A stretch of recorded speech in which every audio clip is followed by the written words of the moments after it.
Скопје мора јасно да разбере дека решение за името нема да има без ратификација на договорот од Преспа. Коцијас од состанокот на министри во Луксембург упати остра порака. Северниот сосед мора да го заврши својот дел од работата, но Грција го има последниот збор. Додека владата на Заев мака мачи да собере двотретинско мнозинство кое засега го нема, а владата на Ципрас ги пребројува претениците кои би го поддржале договорот ако воопшто стигне до грчкиот парламент, Димитров со своји пораки го цитираше генералниот секретар на Обединетите нации Антонио Гутереш. Имало ветришта на надежта. Сега е во рацете на претениците.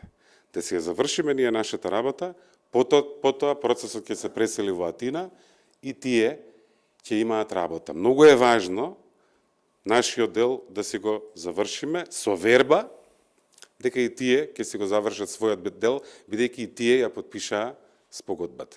Од друга страна, коалиционерот на Ципрас, лидерот на АНЕЛ и министер за одбрана на Грција, Каменос, е првиот во низата противници на Преспанскиот договор. Тој веќе некое време се заканува дека ќе ја повлече својата партија од владеачката коалиција ако договорот стигне до грчкиот парламент. Ројтерс денеска објави дека Ципрас обезбедил доволен број на пратеници за ратификација на Преспанскиот договор, дури и во случај да му откаже коалиционерот Каменос.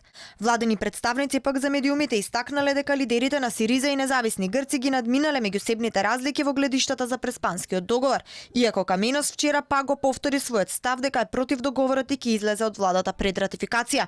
Тој презентираше и план Б за Македонија во Пентагон, градење на безбедносен чадор во регионот. Министерот за одбрана на Грција е убеден дека Преспанскиот договор нема да помине, па на американците им презентираше свој алтернативен план за заштита од руското влијание на Балканот.